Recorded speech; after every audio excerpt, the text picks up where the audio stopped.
continuing our meeting. I know that's kind of bunched up in the front, but we're going to be, like I said, we're going to be getting a couple more people that are still coming in late. So, very quick, just poll, I guess. Who's first time is this? You know, is this your first time for one of our meetings? Yeah. Okay. So that's a good portion of it. For people that don't know about our organization, we have a lot of our information up on our website now. We actually have a new website up and running. But the whole point of our organization is to basically provide academic professional development and experiential learning opportunities to technology professionals, entrepreneurs, members in the community, right? So if you consider us as an organization, we're not just trying to service primarily information technology professionals, but also entrepreneurs that are interested in technology, as well as community members that might want to just safeguard their homes using cybersecurity methods, you know, and so on and so forth, right? So technology is gradually being used in everyday life, am I right? That's the reason why there's been a pretty big impact regarding information technology across multiple industries, right? You see it a lot in healthcare, which we're going to be talking about today. You see it a lot obviously in education organizations, right? Higher institutions of higher education like UTRGV and STC, right? So there's a lot of things going on with the technology industry, and this is the reason why we decided to convene an organization like this to provide information to professionals regarding, like I said, experiential learning opportunities, academic opportunities, and certification, even certifying opportunities through CompTIA and so on and so forth, right?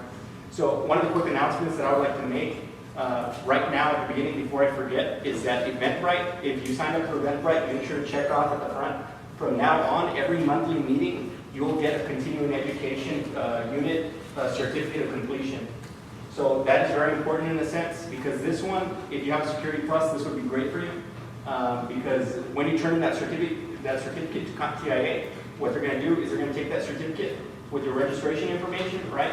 And they're going to give you one continuing education unit. So for people that are new to CompTIA or even other types of certifying bodies, the way that it typically works is you have 2 choices to 3 choices of renewing your applications or your certifications, I'm sorry, right? One of them being retaking your exam, right? The other is using continuing education units, right? Great thing about CEUs, they're free, right? I mean, for most organizations, right? So we help out quite a bit with CEUs if you're a member, right? And our membership is just $25 a year. So it's one of the lowest memberships you will ever encounter across any type of nonprofit membership organization, right? And you get access to a lot of different types of benefits that we're going to be talking about, right? So that's basically what our association is, right? The Information Technology Association. So the one thing that I would really like to touch on is our new website and membership system. So we have a lot of stuff coming up, right? So one of the big things is that now you can establish a membership profile. You can do one-to-one communication, and that one-to-one communication also constitutes sending friend requests. So everybody that's here, if you want to network with one another, or you think that somebody might be able to provide an opportunity to you, all you have to do is send them a friend request. You can send them a private message or a public message on their activity feed. So there's a lot of functionality in this section specifically, right? So you can do group communication too for committees. So committees are one of our pride and joy regarding our organization, which we're going to be talking about in a few minutes, and even some of the new committee chairs are going to come up and speak to you regarding the opportunities that are available specifically to you and your communities, right? So virtual membership card. You actually get a virtual membership card now through the organization. So you can start taking advantage of discounts and different types of membership opportunities, right? You can actually we even developed a resume builder into this system. And the reason why I try to stress this resume builder is because it's going to provide a lot of opportunities. The reason why is because we're talking to the Society for Human Resource Management right now. So we're trying to educate human resource managers across the valley about utilizing our system for technology professionals, since everybody is readily available through our membership system, right? So what they'll do is they'll go through all the applicants. They can search you based off of the years of experience in IT. They can search based off of certifications that you have specifically. Or they can even search based off of degrees that you have. Associates is required, bachelor's is required, right? They can do all that, and they can even access your resume directly from our system. So it's very important. People that are even looking for promotions, you know, switching different types of job opportunities or pursuing different types of opportunities in different industries, right? It's a great opportunity. So jobs feed, we actually have a jobs feed right now, and we're integrating with Indeed. So I'm telling you that this website, if you are into tech, even if you're not into tech right now, and you think that you're a consumer that might be interested in technology in the long term, make sure to put us on your home tab. I'm serious, and the reason why I say this is because you can seriously get everything out of this system alone. So we have an Indeed, we're developing an Indeed integration right now. So what you'll actually be able to access is Indeed. So you'll be able to access local jobs as well as any type of jobs in information technology straight off our website. You can even apply for them. So that's a cool thing about it, right? You can just go to our jobs feed, find all that information. On top of that, you can even get technology news on our website. You can stay up to date with our organization using our Facebook integration. And most importantly, we even got like exclusive permission from Bloomberg Technology to embed their feeds into our website. So we actually have to contact corporate. So now you can actually look directly at Bloomberg Technology, different types of RSS feeds such as Reuters technology, CNN technology. You can get all your information here. You can even get information, if you've ever seen the news tab, we even have a ticker for some of the top stocks in the information technology industry. So we have a lot of stuff building, especially in that tech news portion, right? One of the big ones too, events feed. You can access almost every information technology event. Right now we're creating a submission portal for events. So that way you're consistently aware of any type of event that's happening in the region. So it's a great opportunity. Like I said, if you're in tech, this is basically everything that you will ever need, right? Aside from that, obviously it provides us with the program information, so on and so forth. We're also doing, we're also building a lot of things into the system as well. One of the big things that we're building is we're trying to build like basically a location system, so that way you can identify areas of opportunities to develop, to work on ITA specific labs. And when I mean labs, I'm talking more about information technology labs developed by our workforce development officer. And I want you to kind of give them a little bit of feedback on those different types of labs. Oh, hello guys. My name is Eric Garcia. Yes, we're trying to create some labs like with UT, RGV, STC, and so people could have more resources, to use the internet. I guess I don't know if you guys don't have internet at the house, right? You guys have internet at the house, right? Right? No? Maybe? Yes. But this is my first time speaking in front of a large crowd, so I'm kind of getting nervous. But anyway, yeah, but we're trying to build labs in this universities around here. So yeah, so just stick around, and you guys are gonna get more information, sign up on the website. So it could be like an online training. Yeah. So So do that. absolutely, to elaborate on that, so it's also going to be online training, but it's also going to be physical training. So basically what I'm trying to develop along with Eric is items such as rollaway labs, right? So we would take it to multiple locations, coordinate with all these entities such as UTRDB, SPC, and we would list it on our website as an opportunity for professional development. And what would happen is that you, as a member of ITA, would get exclusive access using your virtual ID card or the NFC card that we'll provide you with in the future. And you can walk into that facility and say, I'm an ITA member, I would like to work on the lab that they have locally at this location, right? So, and these walkaway labs would be essentially something that would be stored in like a small casing. You pull out the labs, and maybe one of the labs would be something that we've done previously in the past. Cat5 cabling, there's some Ethernet modular plugs there, crimpers attached to that workstation. You're talking even strippers and stuff like that, and I mean strippers regarding wires. Okay, wire strippers, right? So you take that, right? You take that, all those tools, and you're able to develop your efficiency and effectiveness utilizing those tools on a real work environment, right? Including the testers that you use to make sure that that's an effective termination, right? So you'll be able to access a lot of opportunities to that. It's not just cable. You're talking about even local servers that can be penetrated, right? For penetration testing, you can do anything regarding cybersecurity type of things. So we have a lot of different types of labs being developed. I can attest for Eric, he's very experienced regarding developing these types of items and labs. So just stick around, especially for that as well. We're going to have that on our membership system, so you'll be able to access all of those different types of opportunities. Like I said, there's a lot going on, right? So one of the other things that I would like to get to is attending future meetings, right? So like I said, that is an example of the certificate of completion that you're going to be getting at the end of your meeting. You take that and you would basically provide to TIA on their website. If you need more assistance regarding that, when you do receive this, you'll receive an email, and that email will provide you with instructions necessary to upload that certificate. And it'll also provide you with the requirements specifically for TIA when you're trying to submit this particular item, right? So that will give you a lot of information regarding this submission process. We also do tech giveaways for every single meeting. I'm sure that everybody saw this on Facebook. How many people actually saw this on Facebook? I want to see. Maybe we need to start sending this in different channels, but this is something that we're going to be consistently doing every single month. So like I said, somebody in here is going to win an Echo Dot and some Philips light bulbs. We're going to try creating infrastructure. We're providing with technology. We're not providing it. Actually, our first meeting was a GameStop card. I think that was a mistake because somebody's probably, I think it was Armando that won that one, right? But we've been doing a lot of stuff, and you'll see a lot of variety of different types of tech prizes, and it's not limited to just Echo Dots, right?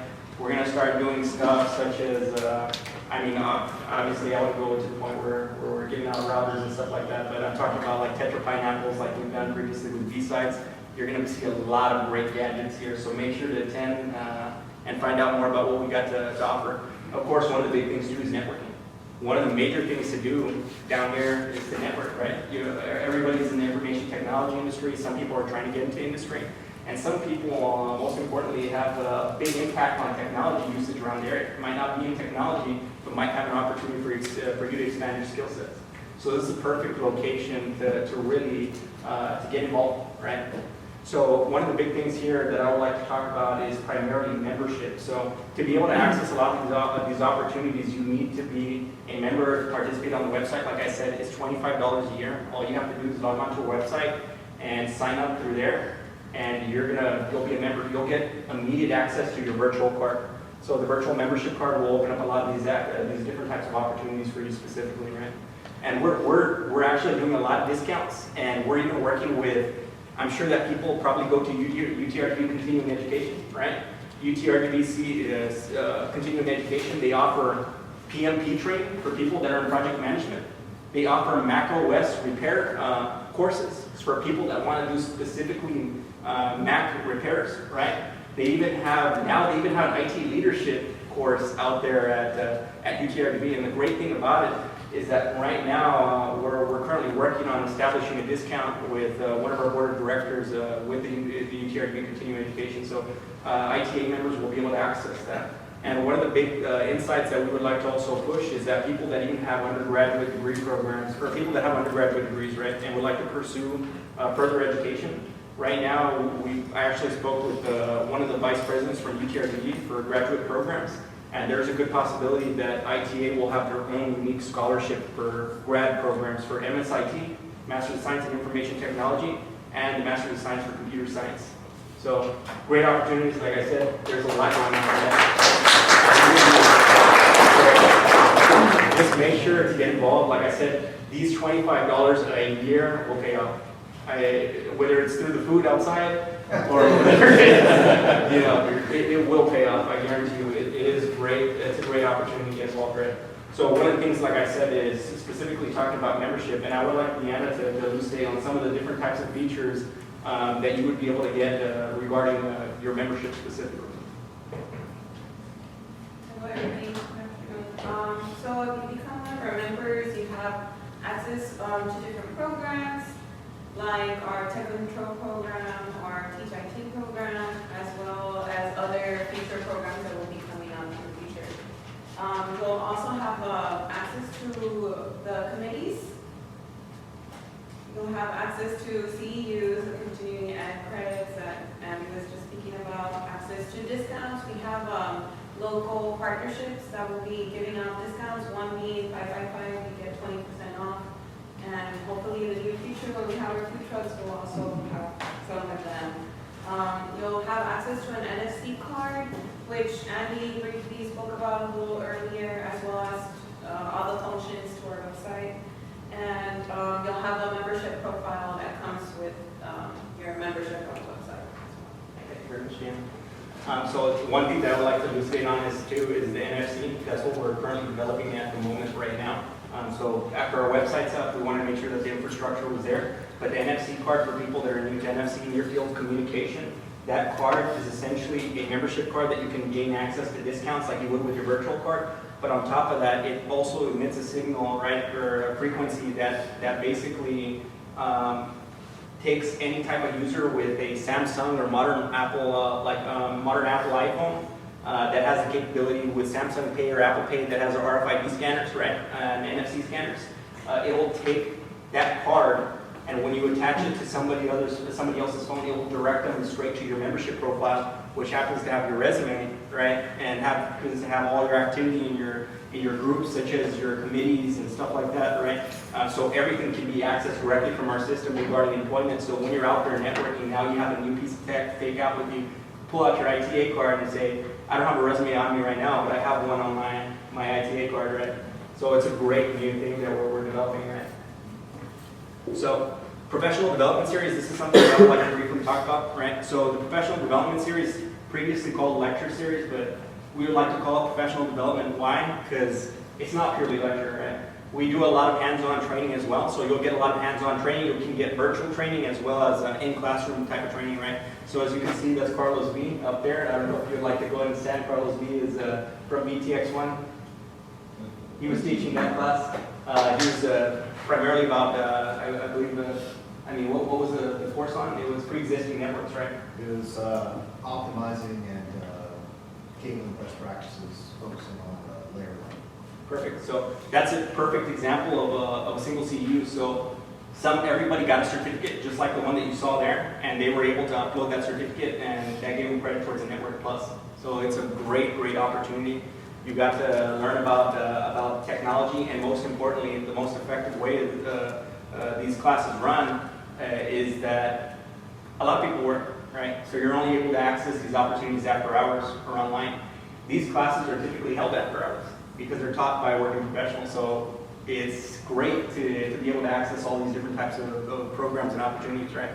So earn CUs through instruction. That's like we said before, but one of the things that we're trying to do right now is we're recruiting for PDS presenters.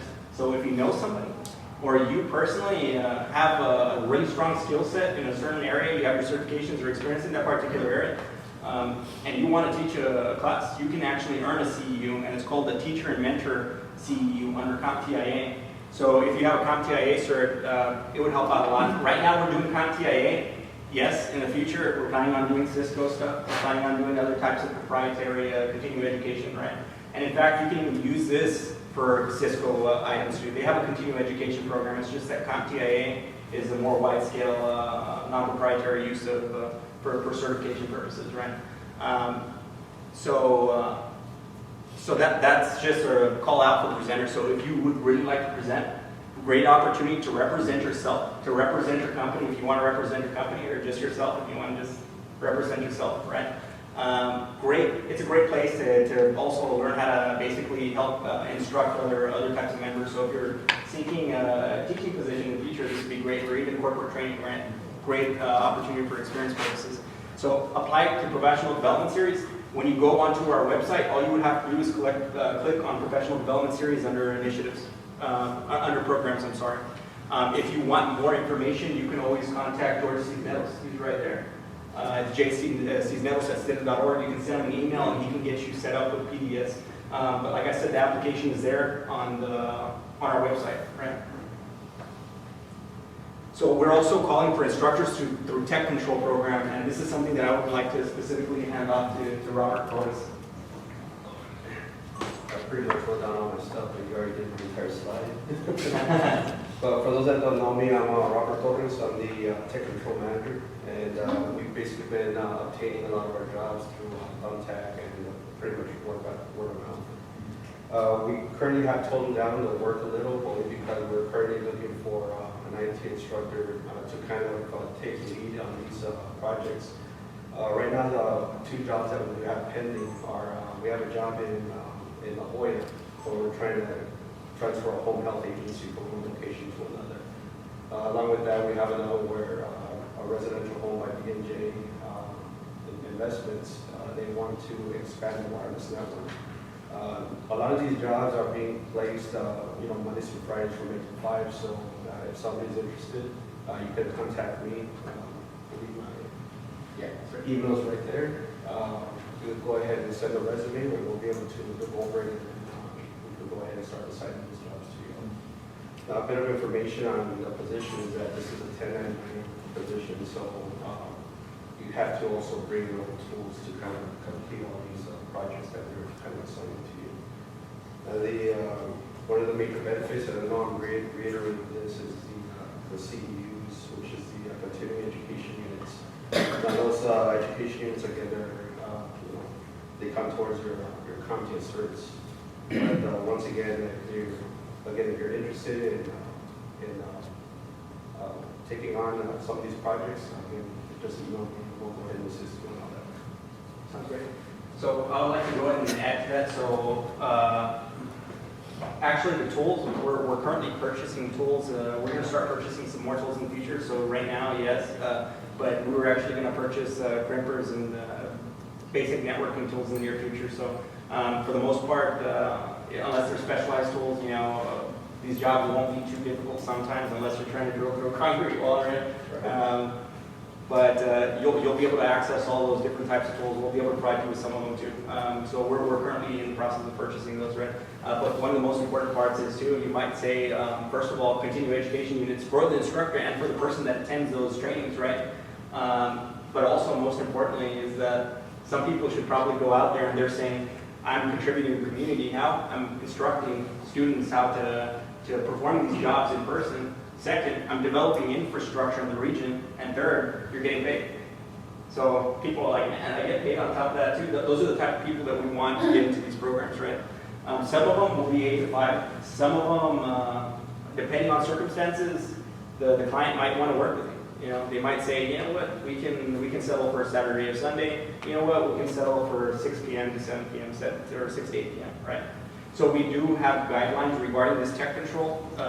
Area, so you have to sign waivers, you're a 1099 contractor, which means that you use your own methods, but your liability, of course, is your own liability, right? But that helps build safety practices as well. So we take people through safety trainings as well. We have the ladders and equipment that you're going to need, so we got some of those expandable ladders out there that we got, glow rods for fishing cabling in, so we got a lot of materials that we've been developing, and of course we will provide the materials too, so you just bring yourself. You don't need to provide any type of materials like keystones or any other types of the products that you're going to be installing, right?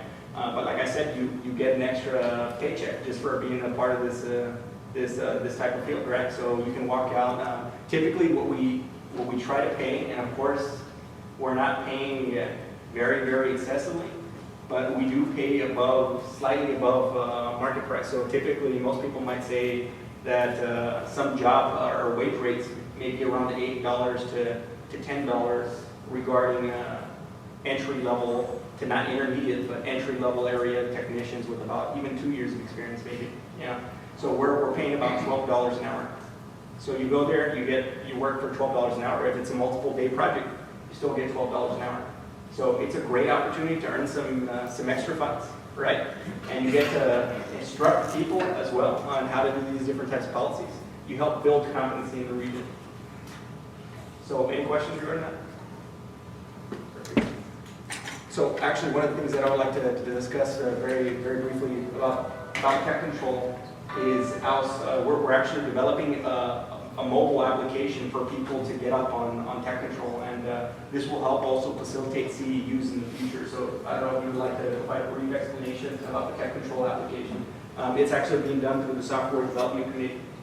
Hello, my name is Alberto Gomez. I'm the application manager and webmaster of the ITA Meeting house. So the tech control app. So it will be our first app connected to the same database where you actually go and create your profile on the website, which is WordPress. So what will happen is that we're going to connect to that database. So you have to register again to that website, and that's the technical part, right? It's going to be developed on Ionic, which is a framework for hybrid development. So we don't have to develop, if you wanna, I mean, we don't have to export it to Android and then after to develop again to Apple device, right? We can do it at the same time, using only HTML, CSS, JavaScript, and we have a framework called Angular. So, so tech control and like as a whole, it would be to connect the members that are part of the tech program into groups, right? So any event that comes and requires assistance, it will be, I mean, you will get a notification on your phone, right? And the groups are going to be created under one instructor, under one instructor. And so we can have a control of who's going to attend to that meet, right? Thanks to that. So the software development committee is working on that right now.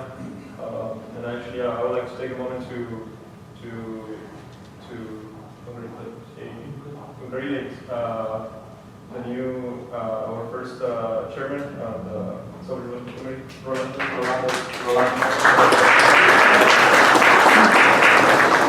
Actually, the vice chair is sitting right next to Dinah.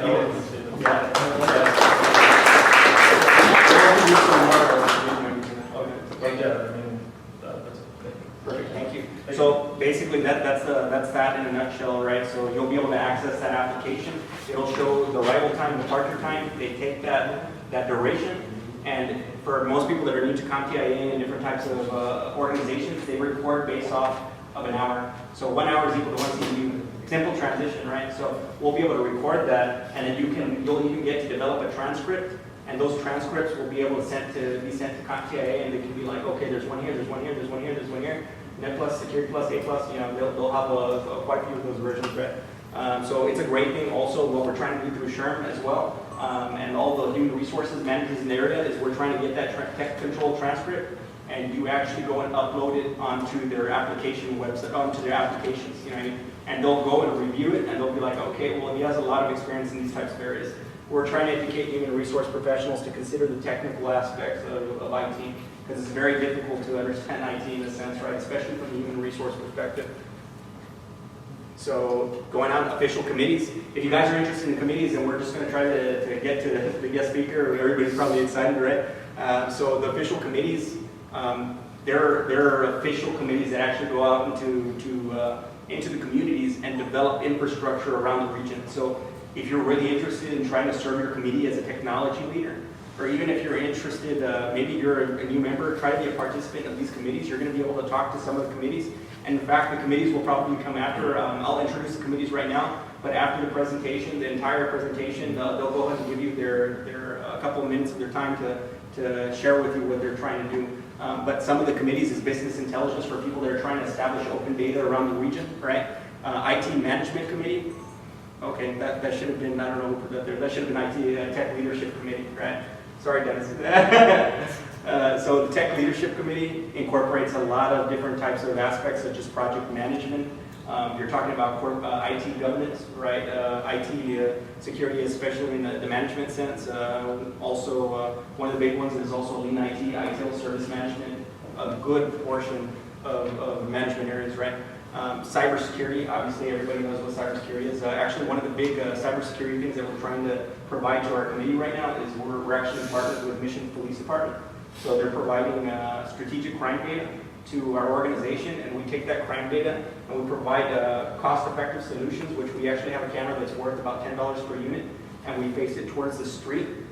So that way we're able to mitigate at least crime in the local regions, right? So you'll see probably an immediate, I mean, theoretically, you would see a drop in crime violence, obviously, like street violence, as well as reckless driving, you know. So that's one of our big things under there. Networking committee, so that should be actually the Network Technologies Committee now, so we've been developing these.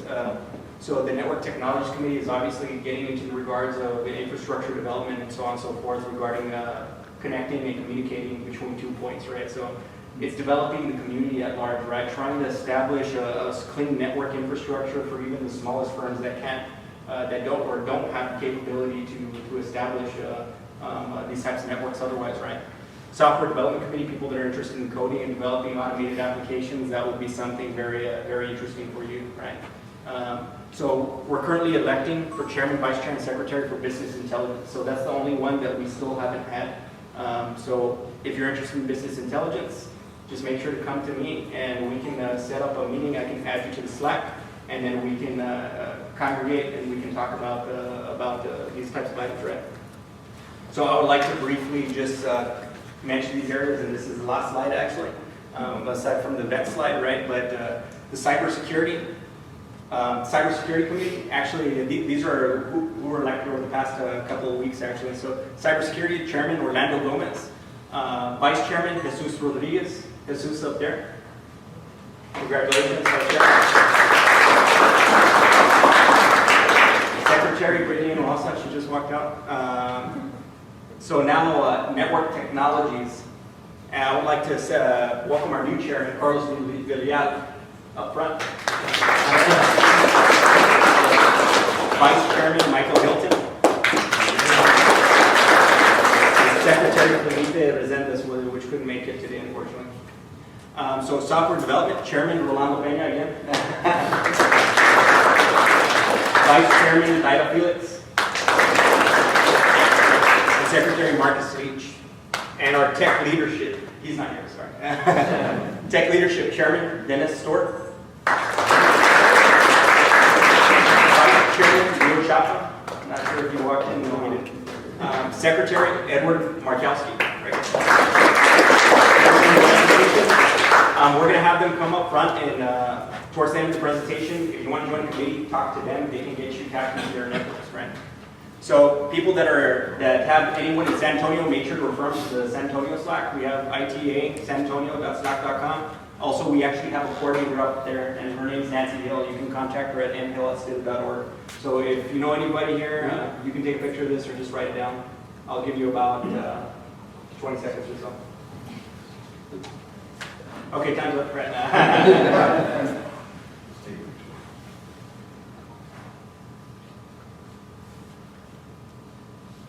Perfect. Okay, upcoming events, and this is our last slide officially. RGBTA meeting, if anybody's familiar with RGBTA, we had a couple of reps that were supposed to come today. I believe it was Renan Ramirez and Judith Escamilla from the IT director for Region 1 and the director of technology from McAllen ISD respectively. They're supposed to, they'll probably be here a little bit later on. They can tell you more about the RGBTA meeting. So that's going to be on July 31st, 2019 at South Texas College. You can access all this event information directly off of our website. So you don't have to take a picture of it unless you also have it on your emails. So if you received an email from an organization, all of those are on there, all of that information, including the Eventbrite and everything, right? So ITA, RGB Tech Leadership Committee, that's with Dennis Stort. It's going to be at August 14th, 2019, McAllen TV site. If you're interested in doing, in learning more about IT leadership and of course service management and Six Sigma and project management specifically, I would really suggest attending that area. So August 14th, ITA RGB Cybersecurity Committee meeting, that's on August 16th, 2019. It's still being determined at this point. Okay, so I think there was a duplicate there. So the network technologies, well no, the network technologies is to be determined, so Carlos will probably come up and talk about that briefly.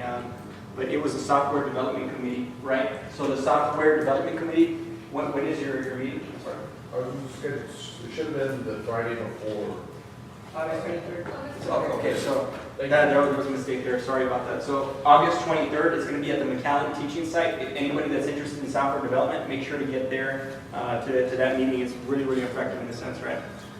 Texas Cyber Summit, that's going to be up in San Antonio, October 10th through the 12th, 2019. If you're interested in cybersecurity, this is going to be a great event to attend, as well as the Region 1. And Renan's not here. He would have been able to talk about it, and I think he talked about it at the last meeting, but Cybersecurity Summit, really, really great to attend October 24th, 26th. It's going to be in San Antonio, Texas. Are you sure? Oh man, there's something wrong with that calendar, right? Yeah, no, actually, it should be South Padre Island. Yeah. So I'm sorry about that. We'll correct a lot of that stuff. All the correct information is in your email. So it's where it matters. It's in your email and it's on the website. Okay, so without further ado, I'd like to go ahead and introduce Scott Fuller. He's our guest speaker for tonight. Revit Solutions. He's the Chief Information Security Officer. and he's going to be talking about cybersecurity and healthcare. I'm going to go ahead and get your presentation out. Let's go.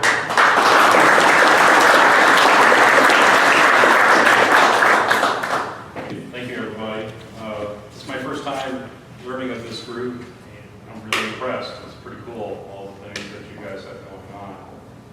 Just a ton of different directions, and tell you, it's all needed. I live here in the Rio Grande Valley. My work is out in the country, but I often get a lot of local people asking me, where can I go for somebody that's really good with networking? I've got some software ideas, who can I hire? There's needs here that aren't being met, and having a talent pool such as yourselves and others and getting that connected, that's really pretty impressive. As Andy mentioned, I'm the Chief Information Security Officer for Revit Solutions. I won't ask if anybody here has heard of Revit Solutions, because you probably, unless you're really into healthcare, you probably don't know what we do. We do a lot of revenue cycle work for hospitals. There's approximately 4,000 hospitals in the country. We do work for about 3,000 of them. Revit Solutions is about 1,000 employees, and this year I think we're slated at about 500 million in gross revenues. So I ended up at Revit by a little bit of happenstance. Probably has a lot to do with networking. I work with some really good people, and a couple of friends of mine bought a company called HealthCheck, which was a software company that did zero balance underpayment review. It was a really old system that had been renovated over the years using a tool called Ruby on Rails, and it was just very flatlined. And we, in a short period of time, flipped it around technology-wise, market-wise, and the company got sold. And the company that bought us, within 3 months, got bought by Revit. And so it was just a small fish being eaten by a bigger fish being eaten by a whale. The primary owners of Revit are a venture capitalist group called New Mountain Capital. They have about $20 billion investments in healthcare. So they're big. And all our decisions are made on Wall Street. So, but I am the Chief Information Security Officer for them, and so my focus is 100% on security. And I thought for today, because I wasn't sure exactly the composition of the audience today in terms of where people were at in terms of cybersecurity. Some people are working in cybersecurity, and I'm talking to a room full of experts, or some people are just very good at networking and other areas and just curious about cybersecurity. So I just thought I'd kind of give a little bit of an overview, about 10,000 foot view of everything, and just kind of get you all sort of acclimated to it. And then if there's time at the end, probably post presentation after the agenda, I'll be around for a while, so if you have some detailed questions or anything for me, I'll do my best to answer, get you the answers. So let's start talking about where it all starts in healthcare. CMS, Centers for Medicaid, has a concept of how you should protect a hospital, and this is really no different than any other cybersecurity approach. You want to assess risk, you want to improve your defenses, and then you want to reduce your vulnerabilities. And when you do that, you start over again, because as the business grows, you're never done assessing the risk. And what acceptable risk is today might not be your accessible risk in, I don't know, even 6 months from now, depending on how fast you're growing. So it's a constant process of assessing where you're at and communicating with the rest of the business. A lot about cybersecurity is cooperation between IT and the operations side of the business. There's certainly very heavy-duty technical things in terms of the nuts and bolts and different protections and things that we put in place to protect our networks, to protect our people from themselves. But the main art of this is connecting all of that, connecting a strategy with the business, because all of that has to be aligned. If it's not aligned, you won't be successful. So we'll start with a little example here. These are our users. Again, I'm in information security, so I see all users as cartoon characters. General contempt towards users, not really, but maybe, I don't know. But we have some users and they're working and they're busy doing their thing. Well, CMS says, all right, there's a few things that you absolutely have to do to keep them safe in the healthcare environment.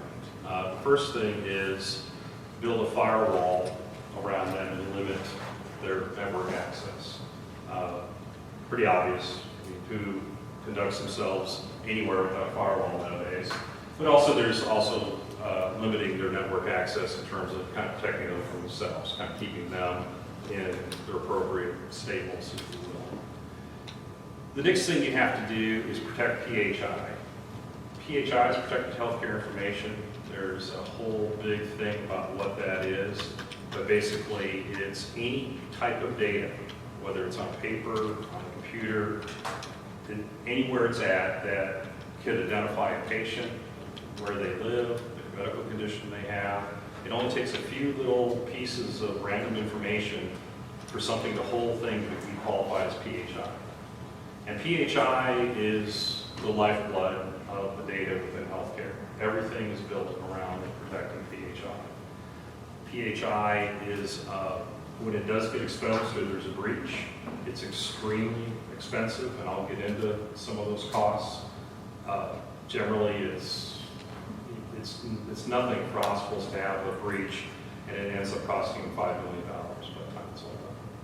And so breaches are very, very expensive. There's a lot of penalties associated with that, because if the federal government doesn't put penalties on these breaches, they feel no one's going to pay attention. They might be right. So one of the things we have to do is to protect the PHI. So we, keep it locked down, and we have it particularly identified, through DLP and other resources within the network. We also are going to give our users antivirus, because they're users and they're going to be just downloading things and not really caring where they're going. So the government says, well, we need to make sure they have antivirus installed. Since almost everybody has a smartphone nowadays, and if they have email, chances are there's going to be some PHI that's going to make it to their phone. So we need to have some sort of mobile protection, not only on their cell phone, but also on the laptop or iPads, anything that they're using for work. You want to be able to remotely destroy them. They get lost. 9 times out of 10, that's usually what ends up happening. They forget it at the airport or something happens. But you also want to be able to protect their phone from making sure there's any kind of malware that gets installed where data is being harvested off their phone. After all, it's another endpoint on the network in that sense. You also have to have physical control to the building. And so basically you have to have locks on the doors. You have to have some sort of access system. You have to know who comes in and out of your doors. You have to have logs. You have to know when guests come in. You have to have them identified. You need to have a log of who came in and what they did. So that's all encompassed under physical access control. And of course, it has to have passwords. And passwords are always getting longer, and changing them every 90 days. Soon you'll probably see them being changed every 30 days. Now there is some pushes, and that's probably like a whole nother talk about doing away with passwords. There's a lot of talk about that, and it's kind of encouraging. However, the reality in healthcare is not going to be leading the curve on that. So, heavy-duty passwords with a lot of different characters, and certainly very frequent changes are going to be around for a while. And then lastly, we have training. You have to conduct security training on an annual basis in healthcare for all users. Anybody who works in an organization has to go underneath training. So you can have all these things to help protect these users from everything. However, none of that's going to matter if you miss one thing that just doesn't really show up on the network or the software that you buy, and that is building what's called a security culture. That is so important. This is a very popular phrase heard well outside of cybersecurity, but culture trumps everything. And it's very true. If you're not building a security culture in your company, it's just not going to work. And by that, what I mean is every user needs to understand that they play a role in this.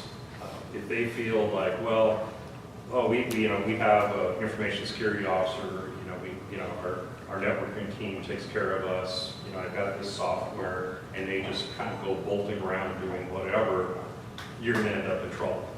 95% of cyber attacks start with an email. That's why, there's so many products out there to help protect your email.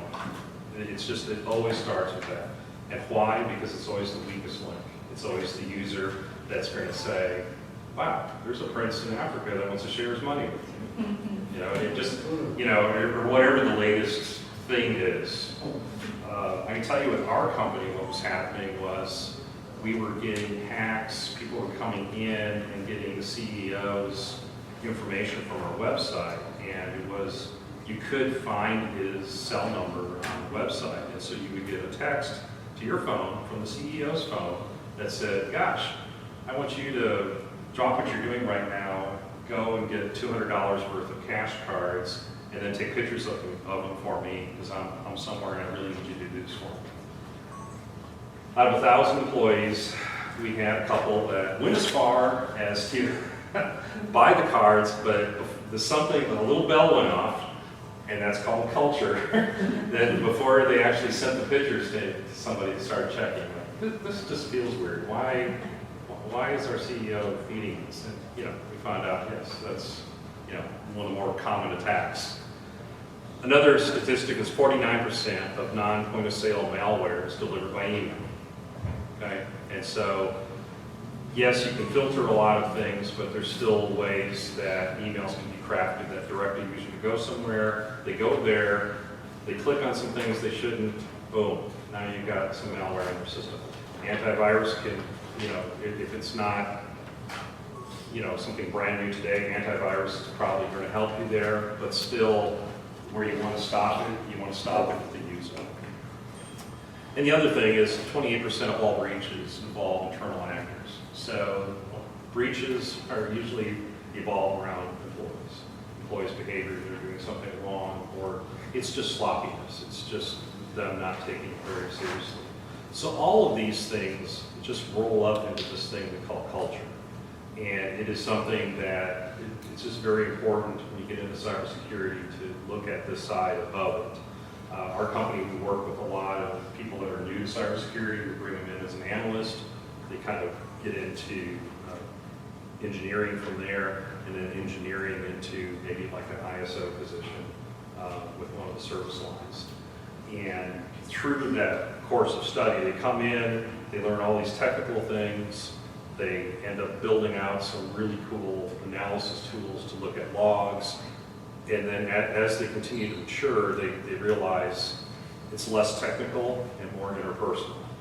And ultimately, that's a very big part of cybersecurity. So I just kind of wanted to introduce that to you all today as well, because I think one thing across the board with most technical people, we're not necessarily really comfortable in speaking in front of a group or communicating, and it's a soft skill that is always worth developing. For myself, I found Toastmasters. Out of those, anybody here familiar with Toastmasters? It's pretty cool. It's cheap. And if you're uncomfortable speaking in front of a group, it's a great place to go. They will just get all that right off you. But I'm going to show you another kind of approach to what I showed you. This is less cartoony. I'm not going to read all this. I know it's kind of bullet points, but I want to kind of make sure I was covering everything. But you want to take the levels of controls, and there's certain controls to your system, foundational controls that you want to look at first.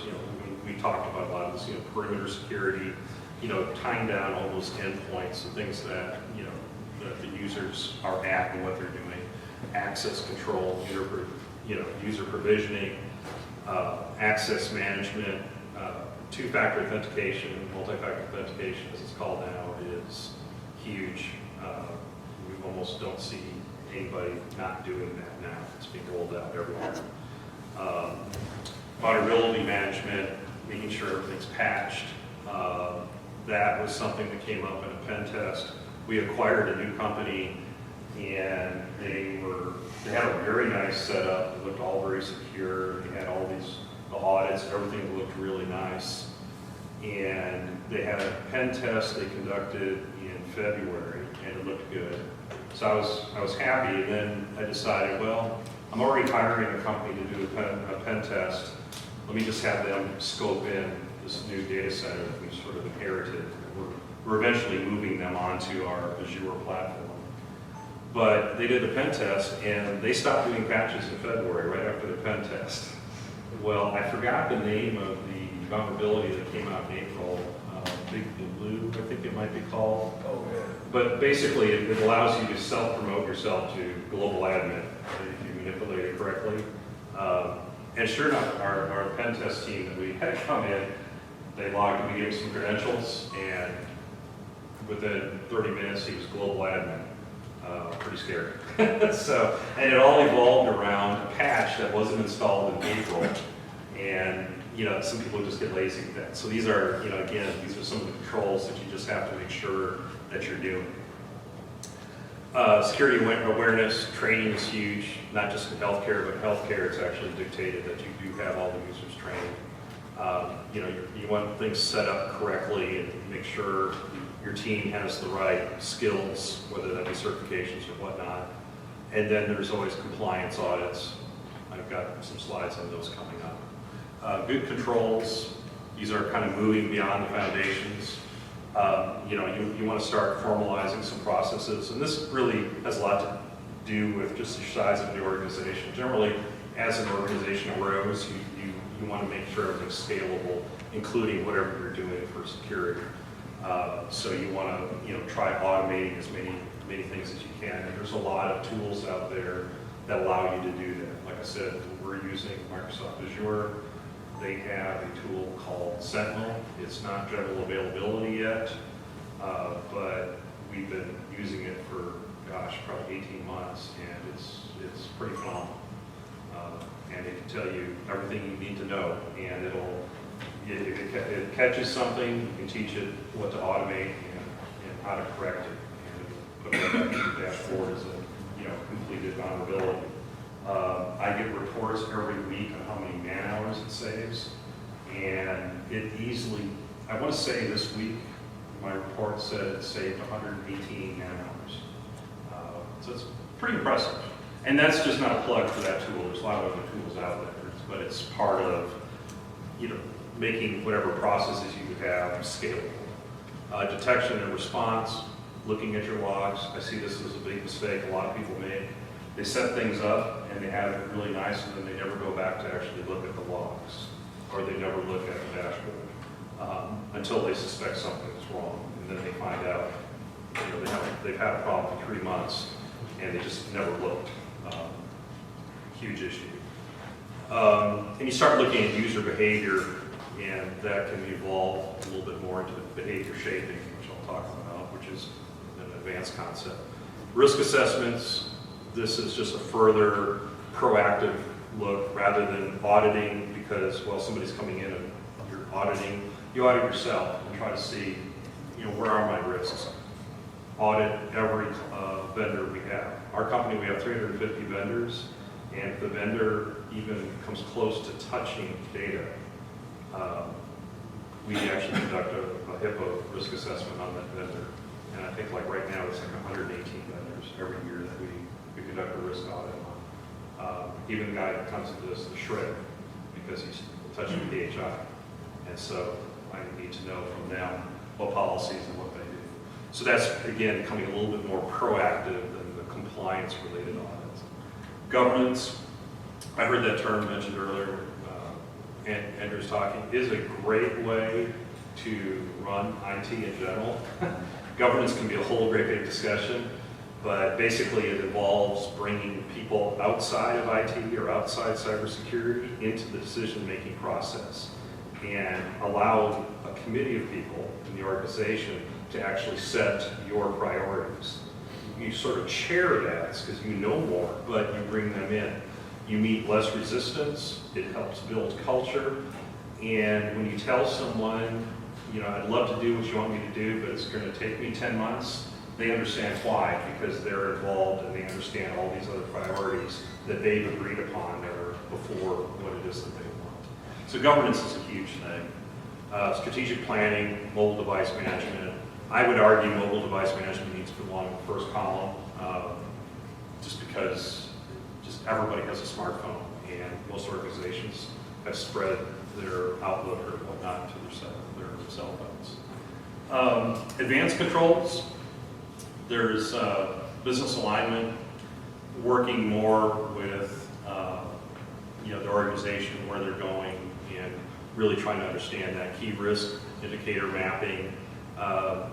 You know, there's a lot of software that does this, and again, this is kind of a byproduct of actually looking at your logs and seeing what your users are doing. Behavior shaping, talk about that a little bit. Ethical hacking, finding out, you know, where your weaknesses are, and then of course more risk management. I think I talked about behavior shaping next. Yeah, behavior shaping. Anybody familiar with behavior shaping as in cybersecurity? It's kind of like the new hot thing right now. Everybody's trying to do. And so, and if you just kind of like step away from like technical controls, and you start thinking about what it is that makes a user do what the user does. So they have all these little inputs, right? The body of knowledge, their values, policies, standards, all these things that you give them. Like say, this is what the policy says I'm supposed to do. And they internalize some of them. Behavior is demonstrated by senior management colleagues, right? That's where you're, you know, they may have been told one thing in the policy book, but they can tell their managers just really loosey-goosey with their laptop. Or they see people that even though they have a password policy, some people in the company are exempt from getting their password changed every 90 days. And so, again, that sets sort of an expectation. You know, there's just a kind of a common sense that they're given in decision making, and you know, everybody's different, obviously, and so that comes into play. When you look at, you know, there's a personal set of values, their psychological, you know, contract with their employer. In other words, how they feel, what they owe the company. If they're not in a, you know, if they feel like, well, I haven't gotten a raise this last year, so I don't owe the company as much as I used to. It just tend to be a little more lax, or, well, the heck with it, I'm just not going to worry about this anymore. All those things come into play. And so behavior shaping, you're looking at all these variables, and you're trying to obviously tweak it for the positive, looking at what your company's doing. And again, this goes back to the word I used earlier, culture. What you're doing to involve them, to get them enlisted, involved in security. And that really helps kind of shape this behavior. And there's even software out there that shows you a lot of the trends, to show you what people are clicking on. You know, like for us, we run little baited phishing emails once every 6 months.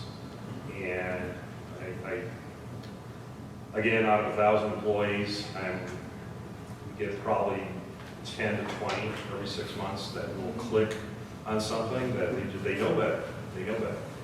And so through behavior shaping, I'm looking at, okay, how do I get these people? And some people, frankly, will probably are never going to get out of that, and they're probably ultimately people that for other reasons, the company isn't going to be able to have employed, because they're probably not a strong employee in general. But if that number starts to grow, then that's a key indicator that, well, you know, we have cultural problems, and you know, there's more shaping that needs to take place.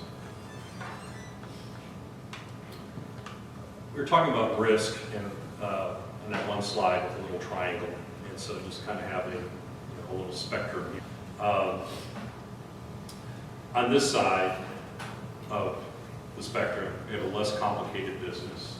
It's just naturally less of a target, arguably. I think there's exceptions to that, but just also higher risk because there's a low monthly budget, and it's also lower maturity. You know, very few really small companies take security super serious. There is a physician's office in Dallas that I got asked to help with after they got locked down with ransomware. She is one physician and she has 4 employees, total 5 people work there. She got hit by ransomware, everything got locked down. And they wanted $8 grand, I think, to turn it back on. Basically, I advised her not to pay it because it opens you up for the same thing to happen again, as well as they were able to restore backup. They only really lost about 4 days worth of data, and for such a small organization, that really, you know, that's not too bad. But nevertheless, the purpose of me sharing that is her mentality was, I'm so small. Why would they bother hacking me? I'm just a small little office. You know, I only make, you know, X number a year. You know, why aren't they hacking Doctor's Hospital? Or why aren't they hacking, you know, any other big place? You know, Bird Ogden, all these other places that deal with, you know, millions and millions of dollars every week, right? And the reality is that the person that's hacking, whether they're sitting, you know, most likely they're sitting overseas in China or somewhere, and they're hacking in, they don't know. It's just an IP address that's weak. They've got some vulnerabilities, and the vulnerabilities were exploited. And so small businesses, even though they're less of a target, they're actually higher risk, and the way things are now, they're most likely are going to become. So let me flip to the other side of the scale. So the other side of the scale, we have larger, more complex businesses. And the larger you become, the more of a target you get. Our company, we average on a week somewhere around 3,000 to probably 3,500 direct attacks against us. And that's actually probably low. And that's because probably a lot of people don't know about revenue. We're pretty big, but we're kind of off the radar too. Doctor's Hospital, Renaissance, their number is probably closer to 8,000. They get hacked, attempted hack a lot. I've seen their logs. It's big. But so a larger, complex business, we're a target. However, they're generally a lower risk. Why? Because they spend a lot more money. Doctor's Hospital has very good CISO. They have a security team. You know, they spend hundreds of thousands of dollars a year on security. So, you know, they're locking things down. And so you have, you know, both ends of the scale. Well, the reality is most businesses are somewhere in the middle here. And what you have to do, and this is a constant thing, this isn't a one-time thing, but as the business grows, you have to be continually assessing what is our risk now? What do we have that much more data? What would happen if we had a breach? Would a breach put us out of business? And is that worth spending more money on? And these are questions that go, you know, beyond what the CISO is going to say. Because a good CISO is going to say, yes, I want everything locked down. And, you know, but there's a yin and yang with that because you have to have functionality. And so finding that balance with the rest of the business. And really the overall goal of sharing this with you, this is a very common slide. This is actually one that I use when I talk to the board. Every time I present to the board when we're going over assessment, I kind of go back and tell them why that this is important. But the goal here is to come up with a sustainable program that balances the need to protect against the needs, the balance between the need to protect against the needs to actually run the business, the kind of yin and yang. So, you know, if you lock everything down, kick all the users out, and what good is that going to do? Flip side of it, we let the users do whatever and just open the floodgates, figuring out business in a week because you're going to be hacked and exposed. And it's in healthcare, because of the penalties of breaches and losing data, it's financially very painful to have a breach, very painful. So last part of this, well, there's one make sure I'm staying good on time here. I know we got a little late start. How does a healthcare organization improve compliance? And generally, there's a lot of different standards in security. Even within healthcare, there's different standards. But I would say there's probably two prevalent standards that are sticking out right now: high trust and SOC 2. High trust, and I'm not going to go through this whole thing because I kind of feel like they make it complicated just to make it complicated, but it's basically taking some standards of NIST and adapting it to the healthcare realm. And high trust has kind of quickly become a security framework that has kind of come to the forefront as most organizations in healthcare see this as what they want to do. And part of this is an annual assessment. Getting high trust certified is right now probably very close to being mandatory. Within a few years, it is going to absolutely be mandatory. And I think somebody just mentioned expensive. It's ridiculously expensive. As a matter of fact, our costs over the last 3 years getting recertified every year. The last 3 years, the cost has quadrupled from what it was 3 years ago. Yeah, and the waiting time. We finish our audit in December. I don't get my little piece of paper. I mean, I get notification earlier that we passed, but I don't get my official little piece of paper until this year. I didn't get it until June, and we finished our audit and paid through the nose for it in December. And that's because they have so many organizations going through this. And again, this high trust could be a whole huge discussion in itself. But what they do is they look at all those controls, so that the 3 lists I had, they look at all those controls you have in place, the policies you have in place, and they're looking to see what you've done. It's an outside person that comes in, and they're looking for everything. They see if they want to see some security instances, they want to see how you handled it, they want to see how you changed the policy because of what had happened. And if you're not doing all of that, they know you're just sort of fudging your paperwork. And you don't get certified. Yeah. Another aspect, and there's some hospitals I work with, they're all about SOC and they don't care anything about high trust. Really, a lot of these they're looking at the same thing. Our company, we do both. We're both SOC 2 Type 2 certified as well as high trust certified. Now, SOC 2 Type 2 refers to basically 2 audits a year, spring audit and fall audit, and then they look for growth across that time frame.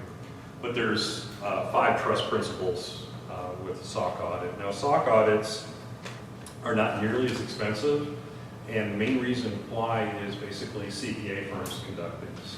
Now, these CPA firms have to get special training. It's not just any CPA firm can just go and do this. But there's a lot more competition, and therefore you can actually shop around. You want high trust certification, you talk to the high trust sales guy, at least the high trust sales guy for your state, and you have no one else to go to. Whatever price it gives you, that's what you're stuck with. SOC 2, you can actually shop around. Now, you got to be careful. Obviously you don't want to just go based off price because you want a really good assessment. But the SOC 2 audits are based off these 5 principles: security, availability, process integrity, confidentiality, and privacy.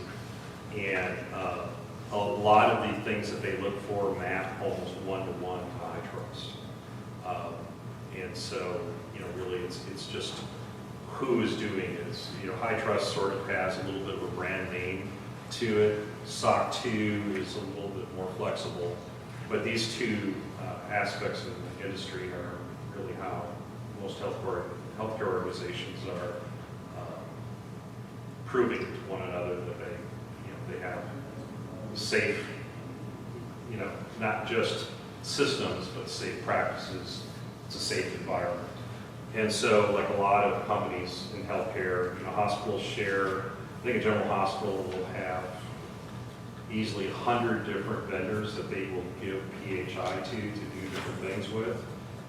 And they each one of those companies has to prove to some extent, whether it's through SOC 2 or high trust, some type of standards, and that they're adhering to, otherwise you're just not going to get the business. And so in this whole process, again, I mean, this could be a whole series of lectures because it's very involved in each of these, but generally speaking, these are, I just want to kind of share with you what, standards and really what hospitals are using and healthcare organizations are using to kind of prove that they are keeping themselves secure.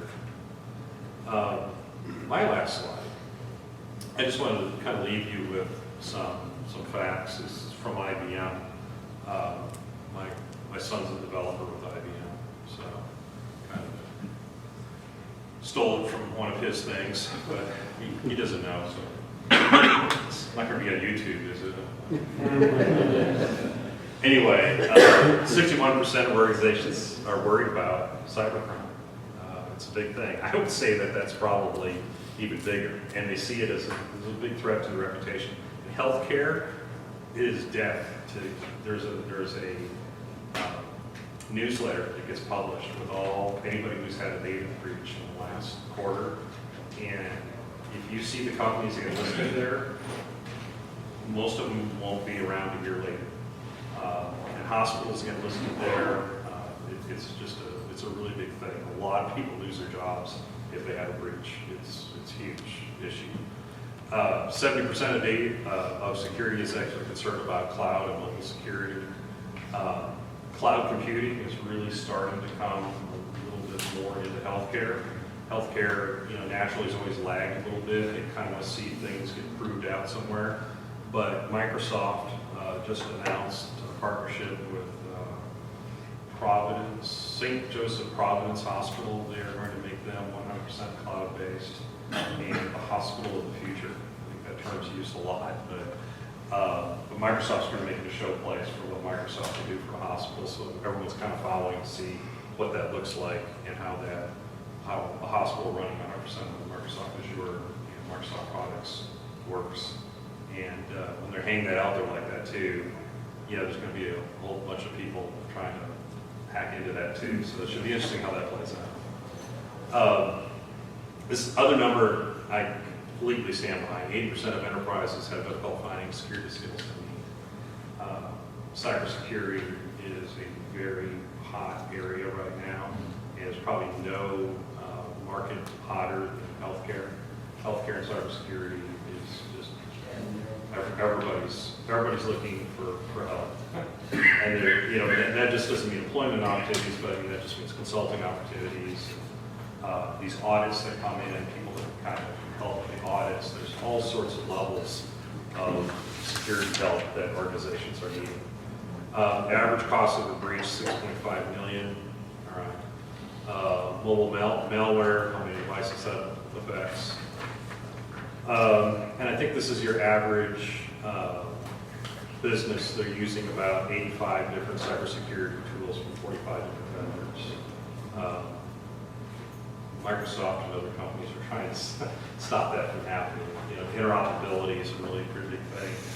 Like I said, in healthcare, people are a little sheepish about new technology, but there is it's kind of a pendulum. Years ago, people wanted diversity. They wanted to have, any one business, any software company went out of business, they had enough other pieces where everything could run.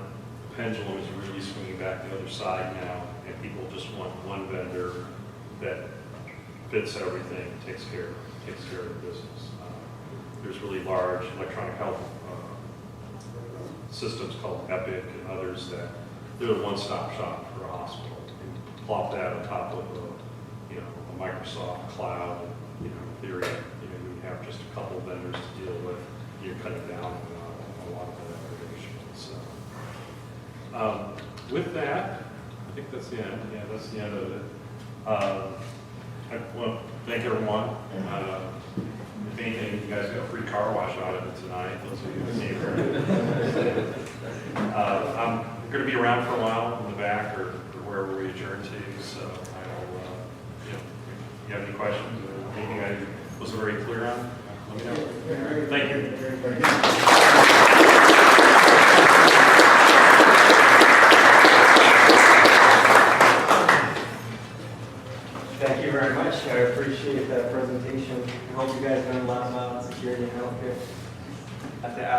Folio to come up here. So for people that don't know yet, Folio is actually making a contribution. They're providing us with a three-dimensional industrial 3D printer. So anybody that would really like to learn 3D printing using software such as Inventor and Autodesk, this would be a perfect opportunity. And it's all because of Folio. Like I said, they took the time to contribute to some of these items as well as their expertise. They're here to help guide us in terms of the three-dimensional and additive manufacturing and technology. So I want to go ahead and give them a hand.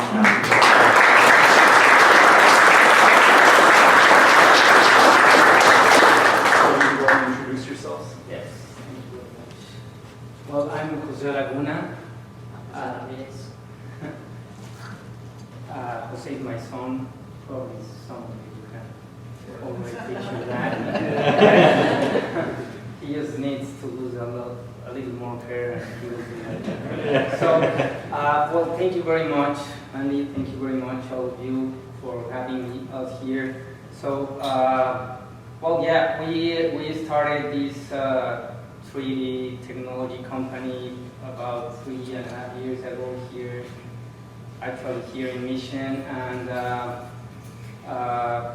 well, it's a long story, but I want to make it short. So now we are trying to partner with ITA and with the support of Andy and Diana and all of you guys. Well, we are going to contribute to donate this equipment, and we think that it will be, well, not only the printers, but also our support to train whoever wants to be trained. I mean, and to put all that technology at the service of the different committees. I know that 3D printing, in terms of I don't know, probably within software coding, there's probably not.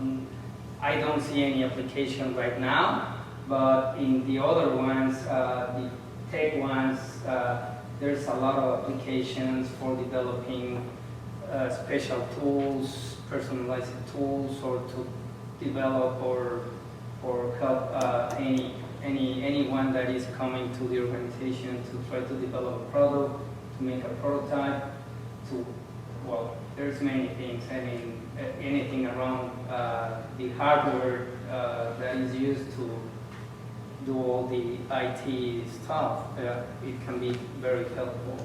So, yeah, and well, we are going to be able to try to develop different things, even probably certifications, any other thing that, and well, we are just starting this, and I hope that we can find a way to make it really useful for all of you guys in the different committees. Of course, Andy has all our information. I mean, don't hesitate to contact us, and we'll find a place to set that equipment and everything. I mean, so we'll find a way to make this possible, right?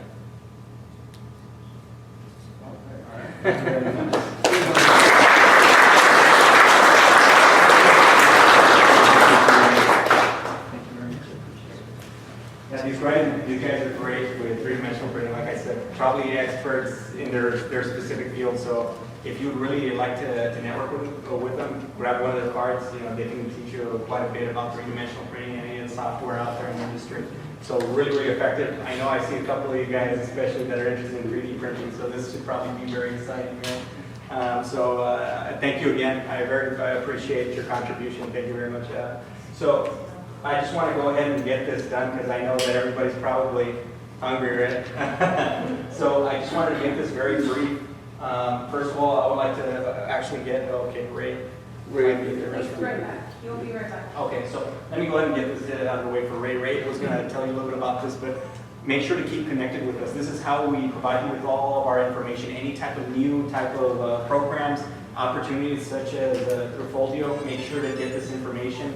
I mean, at least connect with us. I suggest to connect with us through the website, obviously, because you need to get your membership, right?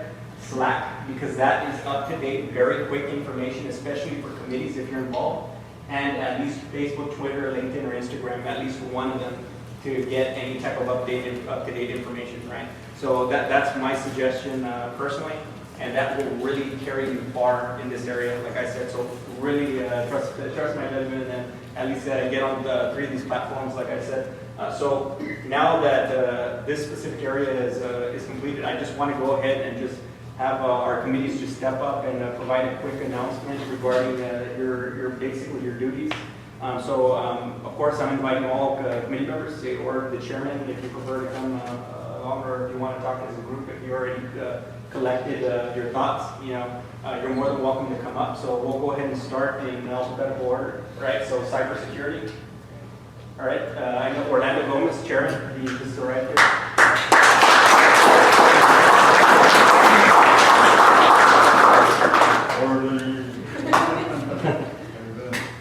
So if you could briefly tell, basically even basically what company you work for, your name, and what you plan on doing with the committees. Sure, thank you, Andy. Good afternoon, everyone, or good evening already, right? So as Andy said, my name is Orlando Gomez. This is the favorite here in the crowd, but those of you who don't know me, combined experience 20 years between IT and information security. So I started off, like many people in this room, in IT, and sort of transitioned into information security over the years. And so I'm the chair of this committee, and along with me, I have I'm Jesus Rodriguez. I'm the vice chair for this committee. I work for the county. I'm a developer, bachelor's and master's in computer science. I've been doing research on the side for cybersecurity, malware research, for the county, investigate phishing, all of that. And it will be a great opportunity to push that to the community. So that's why I took this opportunity to join this meeting. We're going to push it forward. Hi, my name is Brittany. I have a bachelor's in computer science, and like them, I like to study on the side. I've been studying everything in cybersecurity for a while, and I'm just enjoying myself. I just want to pick your brains.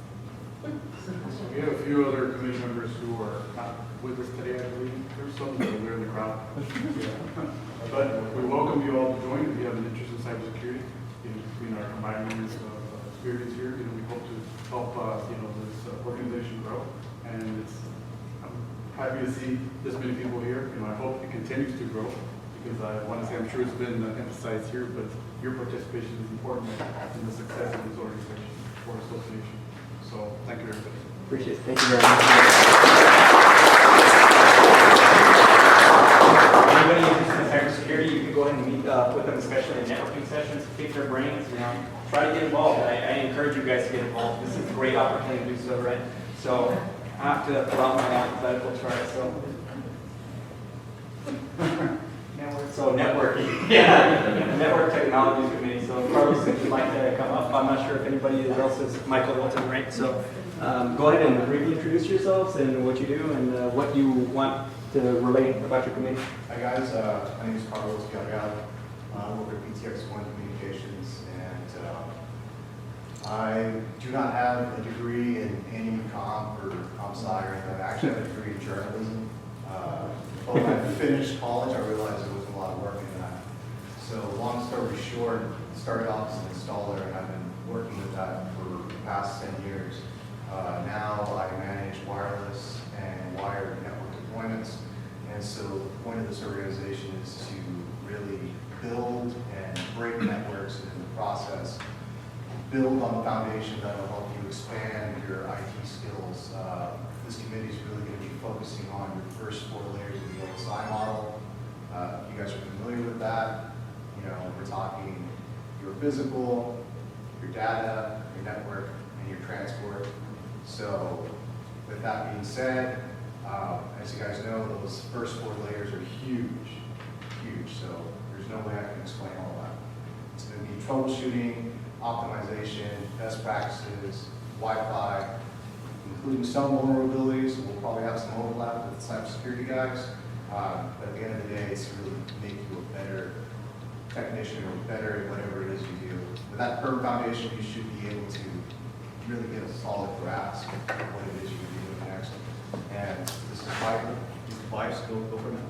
Hi, Michael. I'm vice chair. I work for SmartCom, his competitor. I know you. They're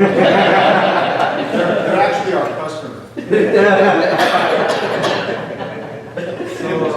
We're also an internet service provider. I'm a computer technician, which means I'm in charge of servers with Linux, Juniper switching, soon Juniper routing, and SNMP stuff with SolarWinds and Orion. I've been studying networking for about 2 years. I'm a CCNP and I've got several other certifications. I'm 15 years old. Wow. And He's gonna be doing our VLANing. Nice. All that good stuff. For VTN?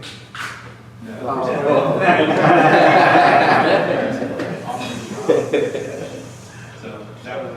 but yeah, we're going to be working on any networking server projects, first 4 layers of the OSI models.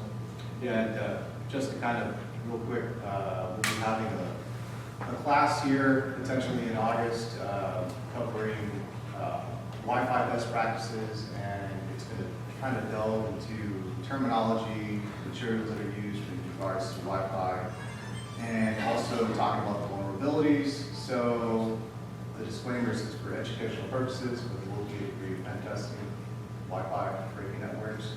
Once again, educational purposes. So that's pretty much it. You got anything else to add? No. Thank you.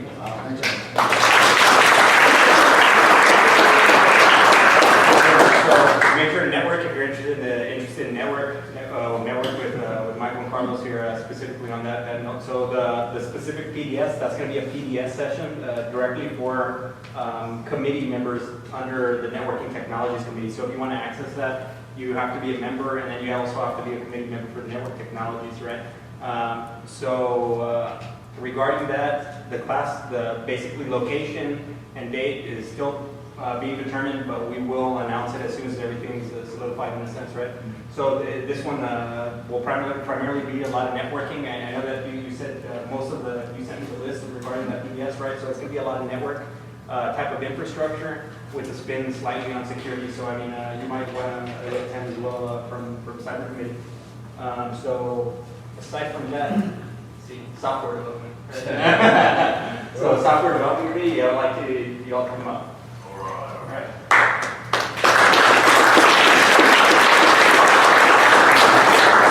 All right, how you doing? I'm Rolando J. Pena. I got 10 years of IT experience here in Mission School Districts. Kind of pivoted out of that. I took the BTA classes, and honestly, a bunch of us are kind of a couple of holders from that whole Valley Tech thing. I'm currently working with comprehensive health services based out of Los Fresnos. We deal with some of the unaccompanied minors and stuff, so I'm currently dealing with transitioning some of their databases to a web-based platform and stuff like that. I am the current chairman. This is actually my partner in crime, my wife. She's the vice chairman. This is Naira. What we are basically working on right now is we're taking the Tech Control app and we're basically building out in a framework, like Oscar said. We're using Ionic Angular, some of the stuff we learned in our boot camp, and we're actually applying it to a real-world scenario. And we already had a couple of meetings.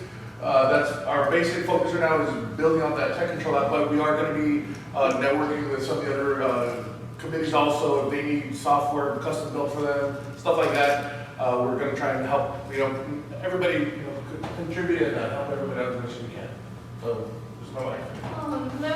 Well, one of the goals of the Software Development Committee is to make mission that we're going to start a smart city, and maybe not just mission, extend to the other cities, eventually make it like instead of Silicon Valley, a Silicon Bayou, because we're the RGB, and we just want to tie every city together and want to show that you just don't have to travel to Austin or San Antonio or anywhere else to find tech jobs, because there's a lot of talented people here, and we should start making the jobs here instead of like having to travel elsewhere. Because I don't know about you guys, but I'm very proud of being from the Valley and seeing this come to life, like people actually wanting to make the Valley a greater place using technology is something that I'm very passionate about.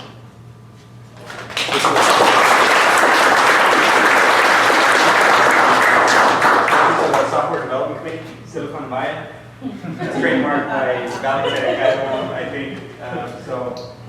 Very quick, while I got that on the line, I want to thank specifically Valley Tech and Mission EDC for contributing, also, of course, Mission EDC contributing this facility, allowing us to have these meetings here, and especially for getting us our delicious food that we're going to have after, right? So now we want to go ahead and move on to the Tech Leadership Committee. So anybody involved in IT leadership, this would be the committee for you. So Tech Leadership, if you'd like to go ahead and come on up and introduce yourselves.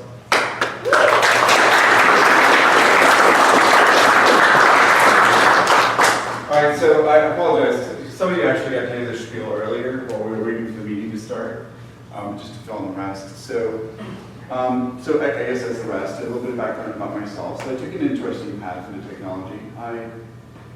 I'll give you the brief story because it could be quite lengthy. But the brief version is, so I actually moved to the Valley 15 years ago. So I'm an honorary Valleyite, and at that time I was an internet developer. So for Ticketmaster, I actually developed their full company-wide internet resource that they used for training, developing, trying to take them away from paper and paper manuals.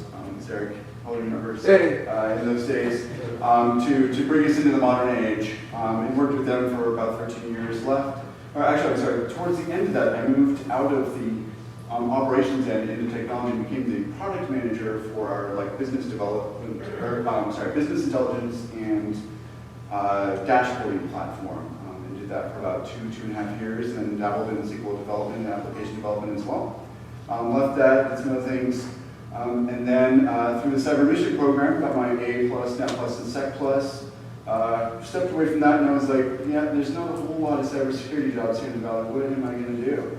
So I did a little bit of research and identified. So I'd done a great deal of both product and project management, and now I have these certified tech skills. What could I do next? So I decided to go into project management. So just over a year now, I've been serving as the IT project manager for ITA. So did not know what I was getting myself into, and so now we're opening schools literally all over the U.S., including 45 here in Texas, and now opening in Louisiana, soon to be Florida, Seattle now, Cincinnati. So it's growing like crazy. It's been quite an experience.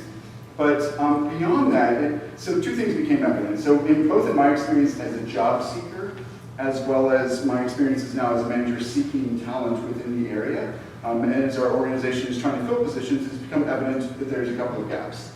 Namely of which is the opportunity to gain the skills needed to be able to take those higher positions within technology leadership positions, whether it's in project management or product management or in risk management, which you mentioned earlier, in IT governance, to general IT service management and IT operations, and helping people connect with and actually providing the training and certification opportunities, and just the general mentoring and job career path guidance, and helping people connect with roles, not only here in the Valley, but oftentimes you can find very high-paying jobs that you can work remotely while working comfortably here in the Valley. So you kind of surpass that kind of Valley wage gap that we encounter, unfortunately, here. So you could live in the cheap cost of living that we have here in the Valley, but be earning 6 figures for somebody off in another country. So identifying ways that we can connect you with those jobs and give you the right kind of training and certification for that as well. So we formed the committee. We had pretty decent ties. We actually took over a coffee shop a couple of weeks ago and had a pretty good turnout. And we're just really focused on providing the right kind of opportunities. I just got my Lean IT certification. We'd love to share with others how to master those types of skills, because that's actually going to be high demand, especially with the integration of ITIL and DevOps, things that are related to those practices. That whether it be in healthcare or the public sector or private sector, that these are going to be high in demand. We want to give you the opportunity to grow and master these skills, and so we can all grow together and have high-paying jobs here in the Valley. I don't know if you want to add anything. I'm Edward Markowski. I'm the secretary for the committee. I take down the notes and the minutes. I'm a senior at UTRGV studying business, specifically in management, and I also just got my Project Plus certification.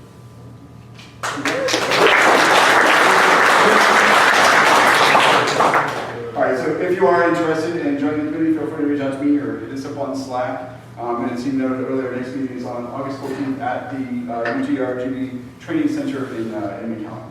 Thank you all. Make sure to get in contact, especially if you're going for PMP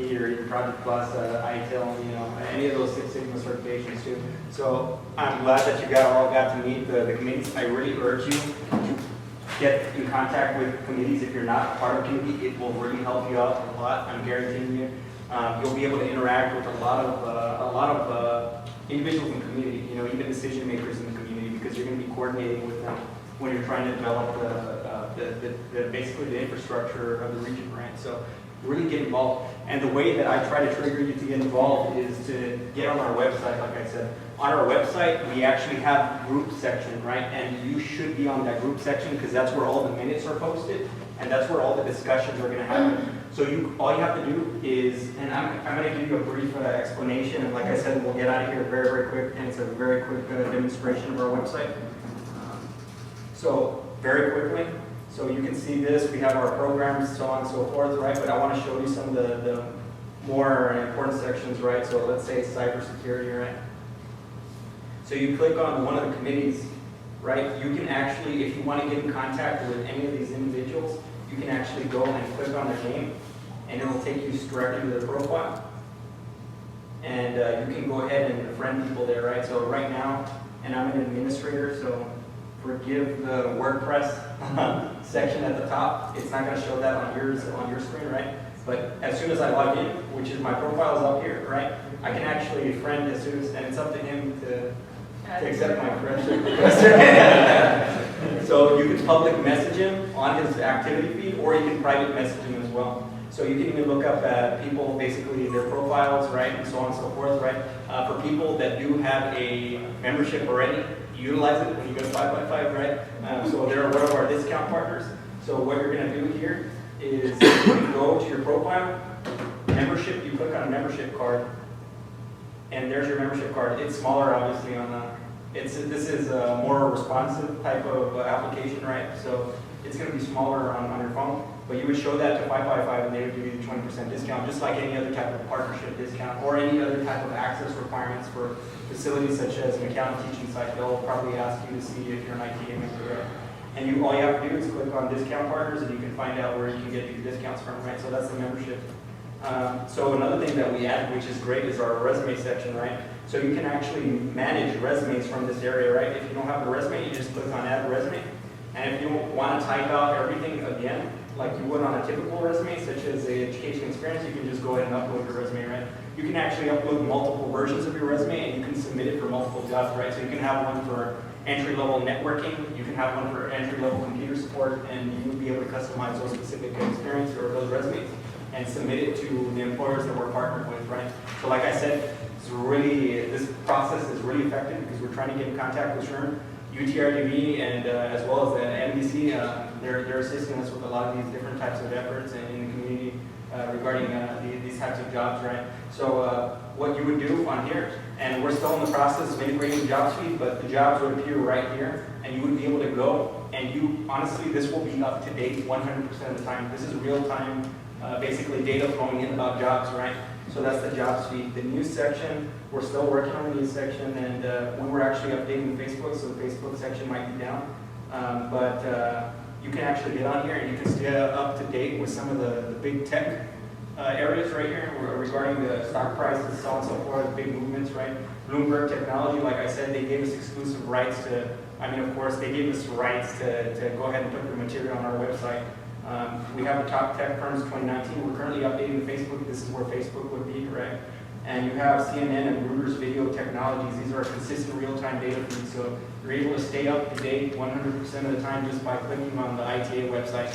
Not only can you get that news section, like I said, you can stay up to date with jobs and events, right? So the event section, we're actually using a different application. We're about to change some of the applications, but see the RGB Software Development Committee, you're able to see that here. We're currently putting up the tech leadership and the rest of the committees, so they should be up by tomorrow, actually.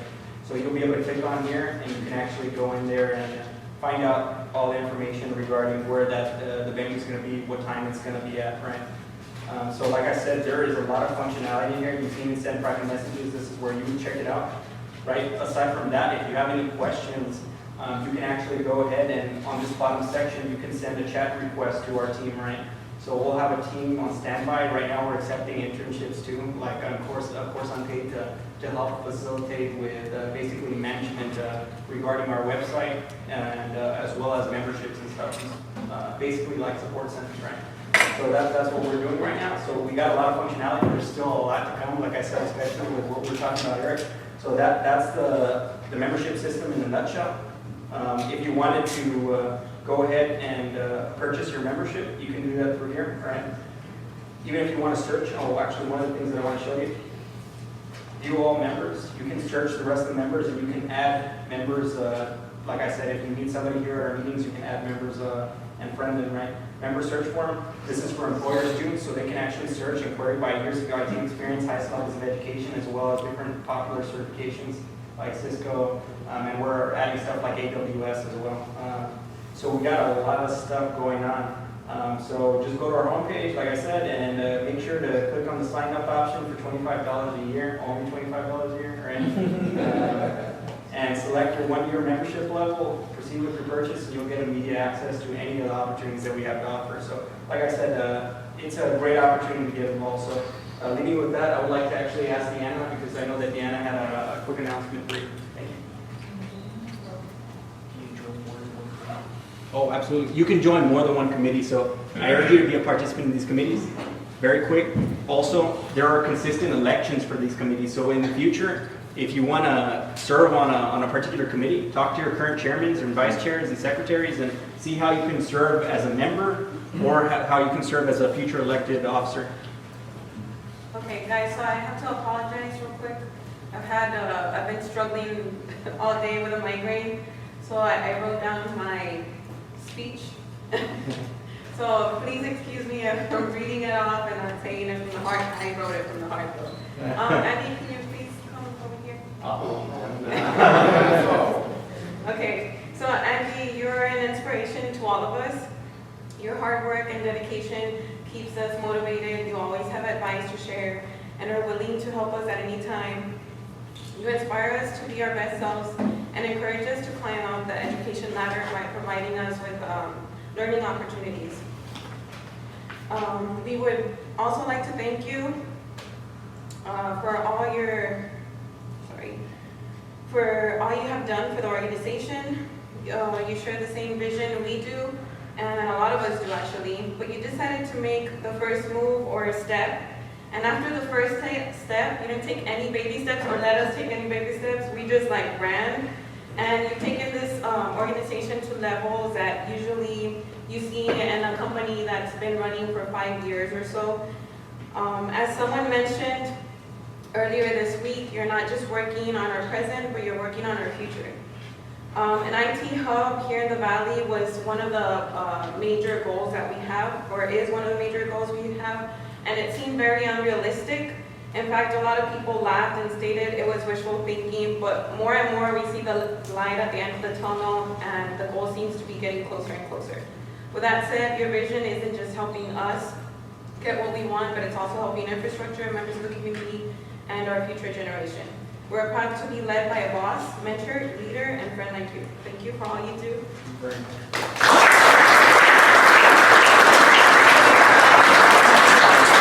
Here's a little something from all of us. Thank you very much. I appreciate it.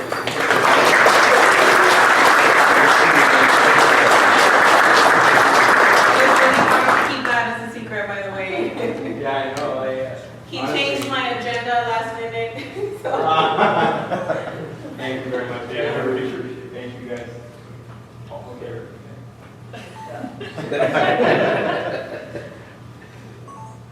One, two. Thank you. Thank you very much. So I just want to actually thank also Fern, if we can give him a round of applause. I appreciate everything that you guys have done. Honestly, on my side, I can really say that our staff has really developed over time. I mean, I can say that all of us have strengths, all of us have weaknesses, just like every other person.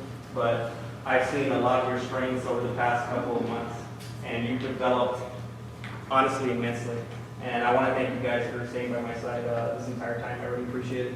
I also want to give a shout out to our board of directors.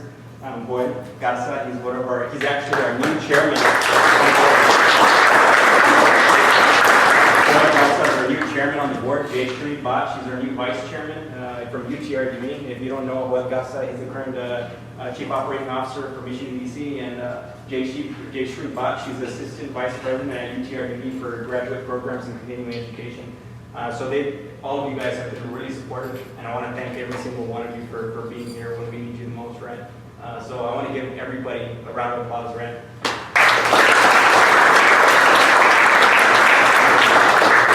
So we'll go ahead and adjourn this meeting. Before we do, I'm sure that you want to know who won the prize, right? Everybody signed up for Eventbrite? Everybody checked off their name? Okay, perfect.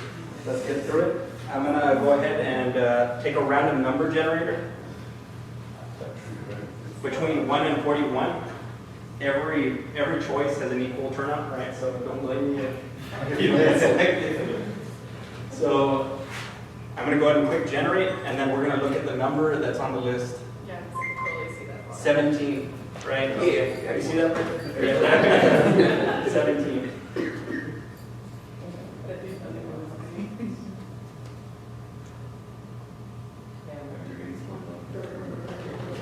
Jose Laguna.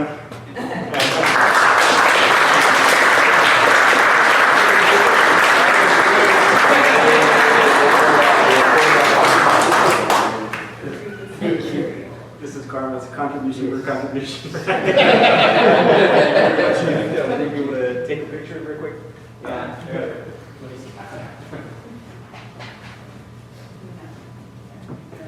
Thanks. Okay, perfect. Thank you very much.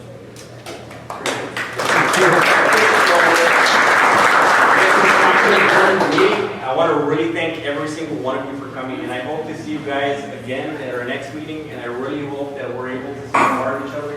Think of us as a team, think of us as a family, because that's what we really are in this community. You took the steps to come out here. That is something that you should be proud of. All of you guys deserve a round of applause. I think that we've already gone through too many rounds of applause, right? You really do. But thank you again. Go ahead and enjoy some food. We got some food outside. Also, join us for the 555 mixer. I really encourage you guys to go out and get